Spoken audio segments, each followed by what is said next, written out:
guys, it's Brit. Today we're here with a little update to my last video, which was regarding NFL Lee's children being removed from the home by CPS. I do have some updated info and some corrections I need to make. So if you're interested, please keep watching.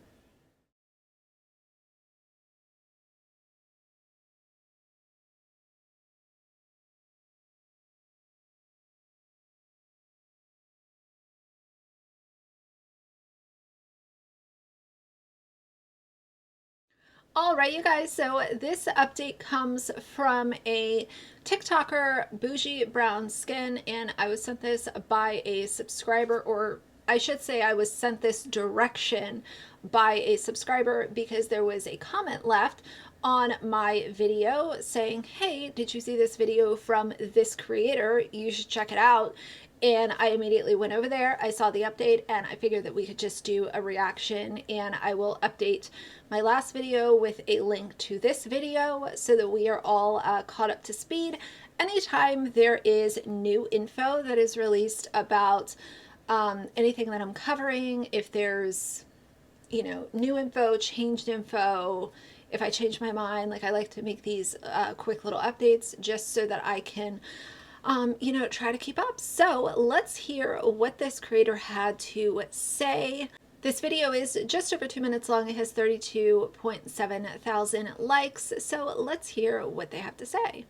So upon research, it appears that dusty ass moon cricket that has been exploiting his delayed girlfriend's kids has now decided for his next viral moment, it would be cute to say that those kids got taken away by CPS. Obviously, given his track record, no one believes. And that is what I said in my last video. Immediately when a creator like this does anything, it's automatically thought like the boy that cried wolf. And some of y'all might think that I'm adolescent for carrying this with me through my entire life, but the boy that cried wolf is a story that my dad would tell me far too often as a young child, and he just told me that story to instill in me that it's important to be honest. Don't cry wolf, because then when there's finally a wolf and you're about to be eaten alive, nobody is going to believe you. So be honest, be upfront, don't lie, and hopefully people will be on your side on a you know, long-term basis. So when NFL Lee put out the video saying that CPS took the kids, there were, you know, some people saying, okay, they should have, and then there were others saying you're probably lying. But let's see what else is presented in this video before I come up with my final thoughts. Believes him, which is why he turned off those fucking comments, and him in his meal ticket with 2 marbles rolling around in her fucking head are not smart enough to realize that we do not operate on the same spectrum that they reside on.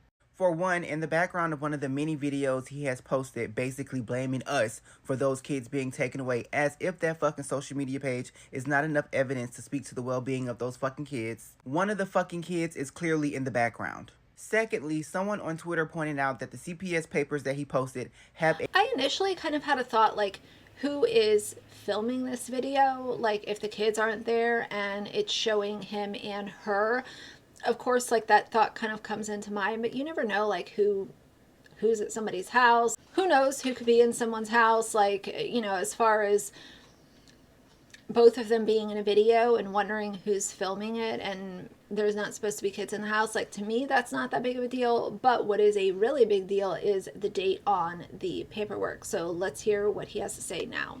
A date of August 2018 or August 2019 in the top corner, which also brings into question if this mother has already been under investigation. Okay, so 2019 is the date on the document that NFL Lee presented to his audience.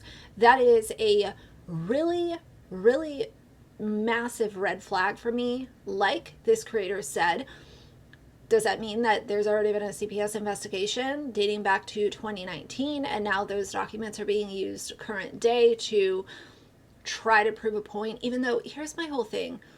Don't lie. Just don't lie to people on the internet. Don't you know that people online will literally take whatever it is that you're presenting and they will pick it apart and dig and find the truth somehow. Now, I have covered my fair share of liars on YouTube during during my time making commentary content. And every single time I see these people come out with a lie, it's debunked or called into question, or people do their own research and end up proving that it's a lie. Automatically go back to just don't lie. If you don't lie, then you won't be called a liar. If you don't produce lies, then people won't say that you're lying. It is the most elementary argument that I can present is don't lie. Don't deceive, don't cheat, don't be a scumbag, and people won't be exposing your ass all over the internet. By CPS before. And then this horrendous ass acting from a mother who would not even be able to be nominated for a fucking EBT Oscar for this subpar ass performance. If your kids got taken away, bitch, you need to be bawling and sliding down a fucking wall. But given the fact that the elevator in her fucking head doesn't go past the basement, I would not. I want to insert right here just a side thought that I had when it comes to this. There was another TikTok that recently got a lot of traction it got a lot of traction because the person was saying how difficult it is to have a pick-me as a mother. And if I can find that video, I will insert it right here. You want to talk about trauma? Talk about the trauma of having a pick-me mother.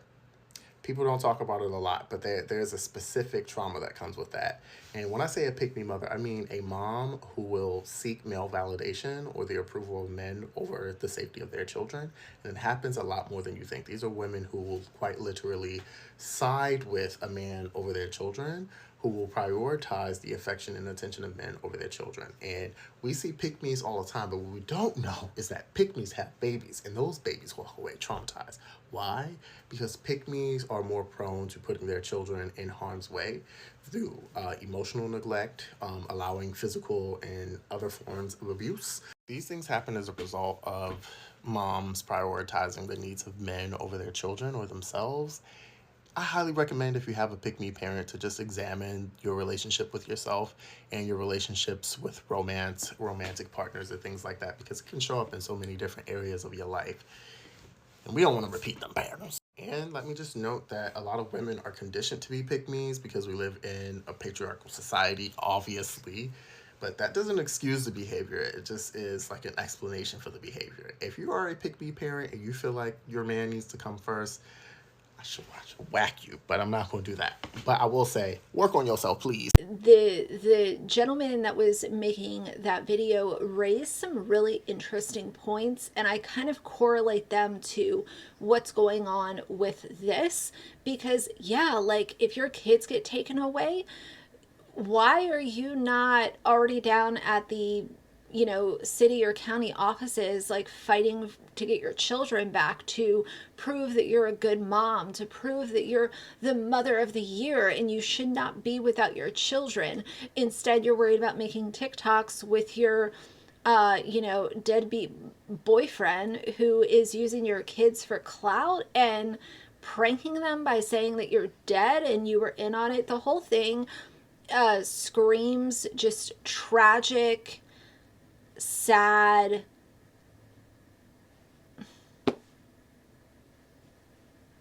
I'd be surprised if this was her actual reaction to her kids really being taken away. Like, CPS comes and takes your kids and your first thought is to hop on the internet and make videos about your kids being taken instead of taking your ass down to CPS to fight for your fucking children.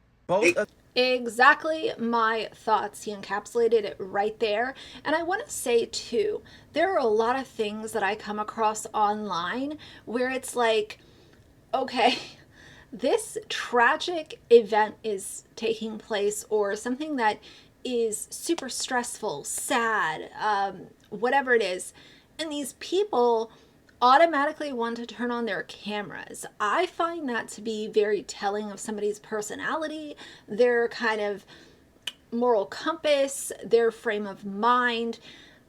I'm not sure. Like, I've been through traumatic situations of my own, and I can tell you not a single time did I think, let me go ahead and make a TikTok. Let me make a YouTube video. Let me make an Instagram post about this. It's just a wild way of thinking, and to think that this is not a one-time thing. There are many people that are in that mindset of, oh, this can be content, or I need to make content about this. It's wackadoodle time, in my opinion. These big fucking losers who would do anything to make sure that that creator fund beta check they receive on the 15th of every month is big enough so they don't have to get their lazy ass up and go to work, also did not take into account that clearly one of the fucking kids is recording these videos. But again, they think we rode the same bus as them. But unfortunately for you, baby, my bus did not have seatbelts, so I see straight through the bullshit. I'm so sick of this fucking man using these kids to go viral for clicks and fucking views and not thinking of the fucking repercussions of his actions. And then seeing a mother choose a dirty, dusty, that man is not even fucking cute. But seeing her choose him over her kids is actually so sick to watch. If CPS didn't actually take those fucking kids, now they need to. There is enough content that NFL Lee has produced with these kids to show that there is emotional abuse happening within that home, point blank, period. That is not up for discussion, in my opinion. Yes, I'm usually here to have discussions, but as far as looking at the content that he has produced and published himself, there is so much proof of emotional trauma, emotional abuse, emotional manipulation that has been done to these kids through his own content. What I want to say, I completely agree with everything that this creator presented, and I find it absolutely unhinged that somebody would lie about CPS taking their children away. You have to be a pretty low down, dirty, just scummy kind of person to sit there and mislead or lie about something like that. If the documents that were presented were from 2019, then yeah, what was going on in 2019 that we don't know about yet? And why are you using those current day as a way to, what, you're going to gain people in attendance at your pity party?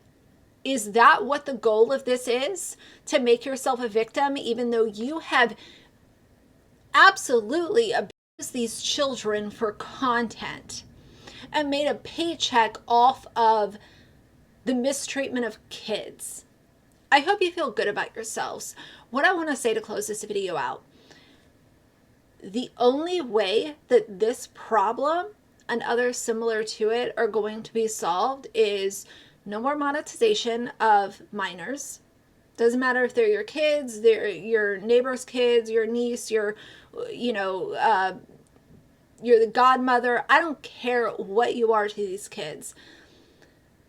If you are allowed to monetize children on social media, then we are going to continue to see situations like NFL Lee and like all of the other family vloggers that I discuss on a consistent basis on my channel. So what do y'all think? Do you think that this is, an obvious lie and it's just very cut and dry for you?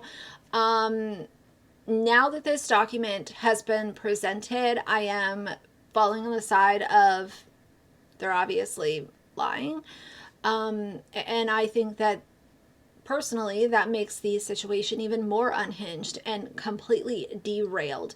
I'm a big believer in karma, and to put out into the world a lie that your children got taken away by CPS by using old documents from CPS to, quote, prove your point, I think you are due a big dose of karma. I think these people are the lowest of low, and unfortunately there are others like them. But I wanted to provide this as a little update to the last video, because like I said, when there's new information available, I am happy to present it so that we can continue the conversation.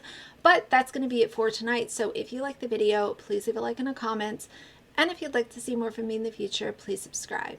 I'll see you guys soon. Bye.